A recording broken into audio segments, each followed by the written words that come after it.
O livro de Miqueias é a bola da vez, profeta Miqueias é o nosso estudo para hoje. Então a gente inicia esse livro. O tema principal do livro de Miqueias é a denúncia, né, da corrupção das autoridades de Judá e de Samaria, os governantes, juízes, sacerdotes, os ricos, ou seja, todos eles estavam pecando contra o Senhor, praticando idolatria, opressão aos pobres, muita mentira, um tempo onde as pessoas não voltavam os olhos para o Senhor, um tempo onde as pessoas viviam as suas próprias vontades, os seus próprios desejos e abandonavam os princípios do reino, abandonavam aquilo que o Senhor já por muito tempo estava estabelecendo entre eles. Esse livro ele é um grande exemplo da justiça de Deus. Embora pareça que as autoridades da terra elas têm poder para fazer o que elas desejam, isso é um grande engano. A gente sabe que o Senhor está no controle de todas as coisas e que é o Senhor quem deve conduzir as nossas vidas. Em algum momento você pode pensar que está debaixo de autoridades, que homens decidem o que a gente deve ou não fazer, mas na verdade o Senhor ele estabelece autoridades, o Senhor ele permite governos e o Senhor é quem determina o que deve ou não ser feito. E a gente vê isso através do livro de Miqueias. O Senhor ele está atento ao comportamento dos governantes, o Senhor ele está atento ao comportamento dos líderes que ele estabelece. Tudo aquilo que o Senhor dá, ele também cobra. Tudo aquilo que o Senhor permite, o Senhor cobra lá na frente um resultado. O Senhor cobra na frente aquilo que ele entregou nas mãos daquelas pessoas. Então, a gente precisa ter essa consciência, porque nós também temos um papel diante de tudo isso.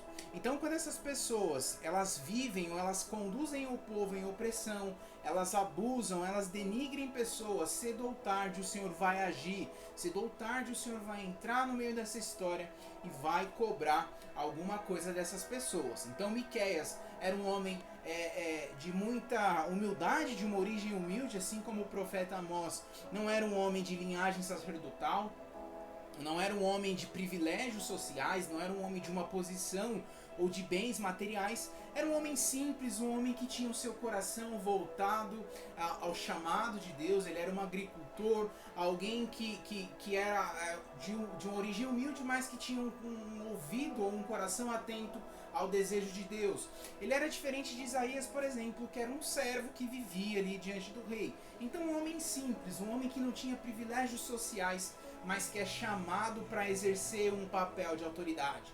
Ou seja, há um grande exemplo aqui também na figura de Miqueias, de que o Senhor ele chama pessoas de todas as classes sociais, de todas as posições, nas mais diversos postos que as pessoas possam assumir na terra. O Senhor está atento, o Senhor nos chama, o Senhor não faz...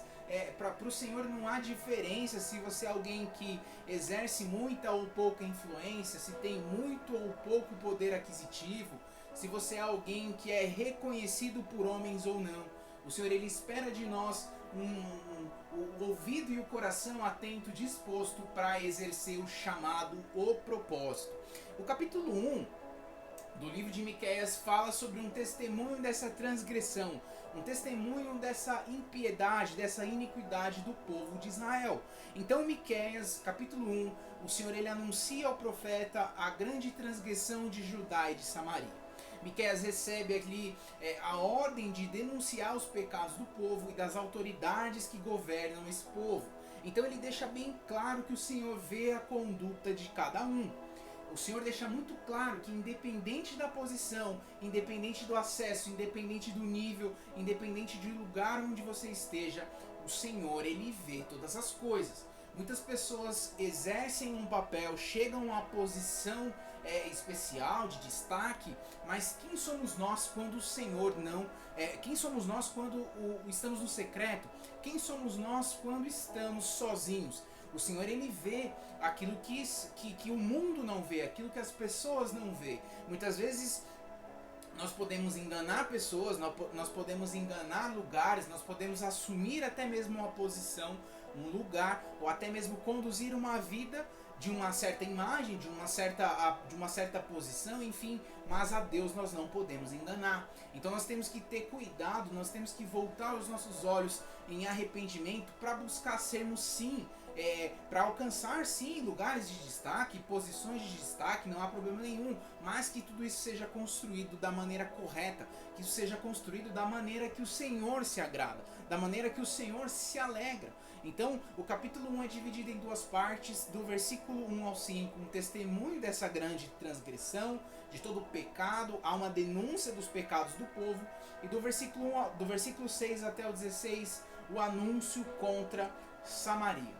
Miqueias capítulo 2, ele vai falar sobre aqueles que planejam o mal. Miqueias capítulo 2, então, há uma profecia contra aqueles que planejam a maldade em suas camas enquanto se preparam para dormir. Deus traz o contexto aqui de pessoas que antes de repousar, antes de deitar as suas cabeças, de encontrar o seu descanso, estão planejando a maldade, estão semeando o mal. E muitas pessoas, sim, ao invés de colocar os seus pensamentos conectados ao Rei, de descansar, de buscar nele esperança, de sonhos que tragam revelações ou direções para como buscar o melhor caminho, estão planejando a maldade. E como povo de Deus, nós temos a obrigação de manter a nossa mente focada naquilo que é bom, focada naquilo que traz o reino de Deus, naquilo que faz o bem, daquilo que nos leva mais próximo de Deus. Então, nós aprendemos aqui nesse capítulo que o Senhor ele julga os pensamentos daqueles que arquitetam o mal, daqueles que por algum motivo estão pensando na derrota do outro, naqueles que por algum motivo estão pensando numa forma daquele irmão, daquela irmã ser destruído, ser derrotado. Muitas vezes o cristão, ele não percebe, mas com pequenas atitudes ele cria uma semente de inveja, ele cria uma semente da maldade, ele cria comentários, ele cria um olhar de julgamento, ele cria um olhar de críticas a respeito da vida de um irmão, de uma irmã. Em muitos momentos ele cria uma expectativa em cima, ou ele coloca um fardo, ele coloca um julgamento que não é necessário, que não cabe a ele fazer. Então, nós precisamos nesse momento buscar em Deus, Senhor, será que eu tenho sido essa pessoa que de alguma forma gera algo negativo na vida de alguém, na vida daqueles que estão próximo a mim, na vida daqueles que estão ao meu redor? Então, quando a tentação vier, quando esses pensamentos vier, quando esse cenário for proposto, ore a Deus, peça para que o Espírito Santo mantenha a sua mente limpa, mantenha o seu coração limpo. Peça para que o Espírito Santo não permita que a tua mão se suje nesse sangue do pecado. E que em nome de Jesus você possa ser aquele que traz a luz, não aquele que leva peso, fardos ou escuridão. O capítulo 2 ele é dividido em 3 partes. Do versículo 1 ao 5 ele fala de ai daqueles que planejam a maldade. Do versículo 6 ao 10 ele fala um testemunho contra a injustiça.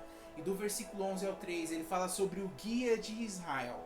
O nosso último capítulo, Miqueias capítulo 3, vai falar sobre os falsos profetas. Há um juízo preparado para eles. Deus não se alegra com os falsos profetas. Há um juízo preparado para eles. E em Miqueias capítulo 3, a sentença contra a corrupção dos líderes continua.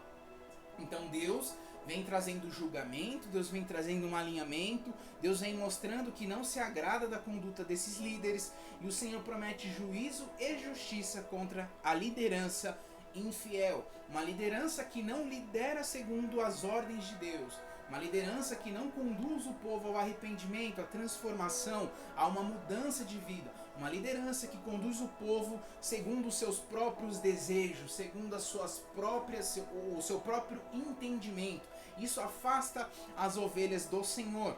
Então, o Senhor está atento à conduta dos governos na terra. Então, embora achem que as atitudes possam ser ou passar de alguma forma despercebida, isso não é verdade. A gente vê aqui, através desses textos, que o Senhor ele está atento à forma como o povo tem conduzido, como o povo tem liderado, como os líderes têm servido diante de Deus, como eles têm sido colocados diante daquilo que Deus entregou na mão deles. Então o Senhor ele está sempre criando situações para que a sua palavra permaneça sobre a humanidade, para que a sua palavra permaneça sobre os governos da terra.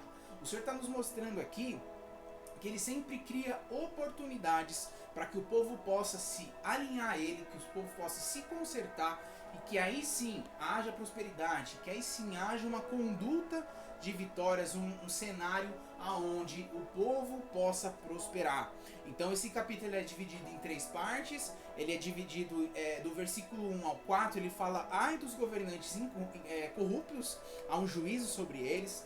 Do versículo 5 ao 8 ele fala sobre o juízo contra os falsos profetas, aqueles que por muitas vezes dizem ou conduzem o povo ao erro, conduzem o povo ao pecado, conduzem o povo a viver aquilo que o Senhor não abençoa, a viver aquilo que o Senhor não deseja, ou aquilo que o Senhor não se alegra que o povo viva. E do versículo 9 ao 12, juízo contra a corrupção. A corrupção que destrói nações, que destrói famílias, que destrói vidas, que destrói propósitos. Então, que a gente tenha um coração voltado ao Senhor, que toda maldade, que toda ira, que toda inveja, que todo pensamento que nos leva ao mal, que todos os pensamentos que nos tiram da presença de Deus sejam eliminados da nossa vida, que o Espírito Santo possa nos ministrar, possa nos conduzir a um arrependimento verdadeiro, a um arrependimento que não nos permita voltar a esse tipo de pensamentos e conduta.